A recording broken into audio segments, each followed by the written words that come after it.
Timberline Ski Resort is one of Oregon's largest ski resorts with an elevation of 8,540 feet, a vertical drop of 4,540 feet, 1,415 skiable acres, and on average it gets 550 inches of snow. I almost said feet. It's still an insane amount of snow, and that's why Timberline is open till August almost every single season. Now this is our resort review series where we go to a brand new ski resort, we absolutely rip it, we shred it, we see what it has to offer, then we give the ski resort a score from 0 to 100. Now the way we're going to get that score is by going over 10 categories. Now each category gets a score from 0 to 10. 0 is not applicable, meaning they don't have it at all. 1 is terrible, 5 is average, and 10 is best in the world. Now this is just the grading scale we go by. You're just gonna have to deal with it. But the idea is to find out who is this resort for. So let's jump into this Timberline ski resort review. Now this one's a little like asterisk because we've reviewed them for their summertime operation because they run like 3 or 4 months in just the summertime. So I reviewed them for just a summertime score, and this is going to be their like winter, full-blown winter score, which is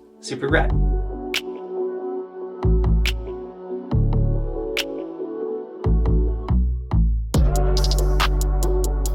Now lift price is the first category. How expensive is it to ride at Timberline Ski Resort? Well, coming in at $114 for the day. That's honestly incredible for what you can or get at Timberline Ski Resort, depending on how nice the weather is. If you can ride all the way up to the top of Palmer, that's awesome. But that's more of the later time in the season. But $114 to ride the ski resort, that's a really good price. So I gave them a 7 for lift prices. Now lodging, ski in, ski out, do they have it? Yes, they do. They have the iconic, like from the Shining Lodge that I've never actually stayed in it, but they just put in a whole new outside pool area. I've eaten in their dining area. It's so nice. The vibe is so insane there for the ski in, ski outness. And so like you can do it. And you can also camp in their parking lot, which is super rad. So I gave them a 7 for lodging. Now, ease of access, how easy is it to get to Timberline Ski Resort? Well, if you flew into Portland, you're looking at an 1.5-hour drive to the mountain, which is super easy, super rad. And honestly, the drive is pretty straightforward and easy until you get to like the upper part, like right at the snow line. It can get a little tricky, especially if you don't got the right vehicle, so make sure you got that. But overall, the drive up there is super simple. So when it came to ease of access, I gave them a 5 for ease of access.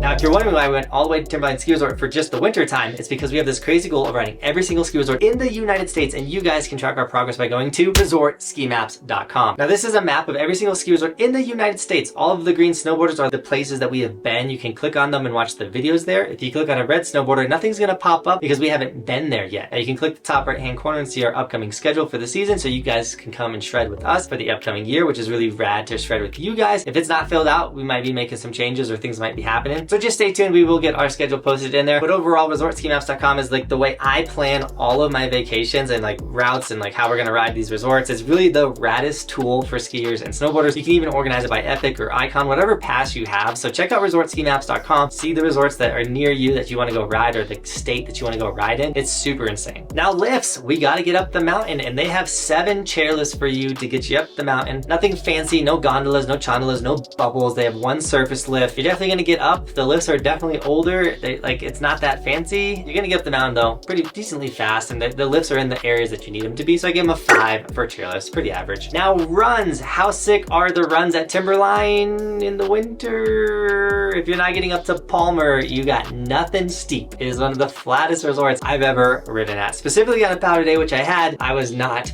entertained. I was like, this is brutal. Honestly, I gave them a 4, and I almost lowered it because the runs are okay. If you're a beginner, this is the mountain for you. It's just called Flatline for a reason. But the terrain park is super rad, and why we absolutely love going to Timberline Ski Resort. It's why we love to house our summer camp there in the summertime, which you could always check that out at my website down low, buckhouseindy.com. But the parks are great. Sadly, when I went, the bigger jumps were closed down, but we got to ride their smaller, medium jumps in parks, and it was all super fun. Always have incredible rails, same rails we hit in the summertime at camp. And there's literally parks littered across the entire mountain. You can hit like 4 different parks in one run. So Timberline is really rad when it comes to terrain parks. But sadly, in the wintertime, there is no half pipe. That's a summer only thing. So I gave them a 7 when it came to their parks. By the way, you can sign up for my summer camp any time of the year. It's linked in the description. Come join us for Timberline summer. It's the raddest time. Like, it's all-inclusive adult camp. More information on the website.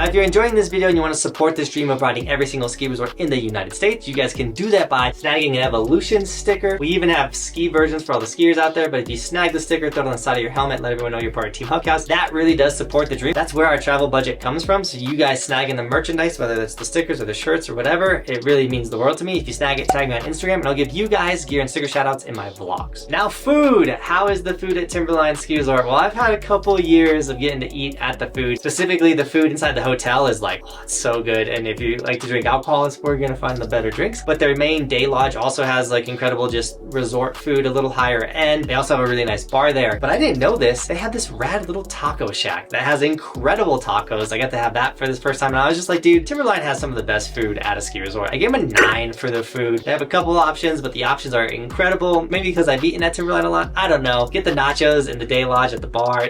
Those are really rad. Timberline kills it for the food. Now, views and scenery. How sick are the views? Well, Mount Hood has this unique vibe of a view where obviously Mount Hood is your view, but also when you're standing on it, you're like the highest thing in forever. You almost feel like you're skydiving. It's you gotta live it to really feel it and experience. Like you feel like you're immersed in the views when you're standing on Mount Hood. You also have Mount Jefferson just kind of chilling in the background. Like it's an incredible experience. And if you get an inversion day, it's so rad. So when it came to views and scenery, Timberline is one of those special ones that gets a 10 despite not being fully surrounded by other insane, crazy mountains. Timberline is just, it's so special. You have to live it and be there to understand what I'm saying.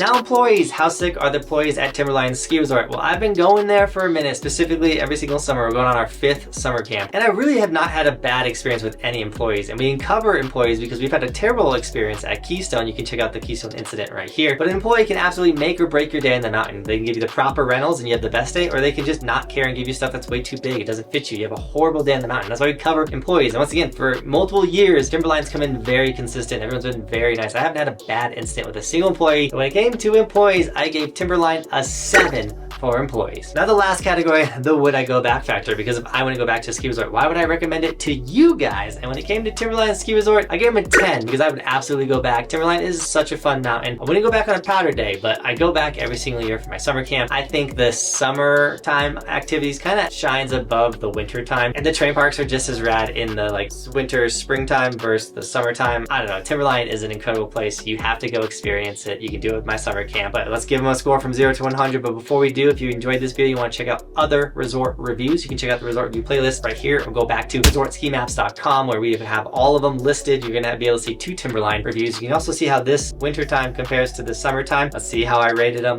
I do these like off the cuff, how I'm feeling. So it's super fun, it's super unique, and yeah, check out the resort review playlist. Now, from a score from 0 to 100, what did Timberline Ski Resort got? Subscribe. A 71 on their score, which is above average for sure. Timberline is rad. Once again, the riding on the runs is not the dopest. The overall experience going up to Palmer, the steeper area, that's all super rad. I forgot to mention you can ride 4,540 feet down all the way from the top of Palmer to Government Camp. I got to do that. It's one of the raddest experiences. It's a super long run. You can check that video out right here. But who is this resort for? Definitely beginners, intermediate riders, the park shredders, and then just know that Timberline has the longest ski season in North America. It's super rad. But with all that being said, Team Buckhouse, thank you so much for shredding with me today. And as always, thanks for watching. Keep evolving. We'll see you tomorrow in another video. It's daily on this channel. We do stuff like this daily.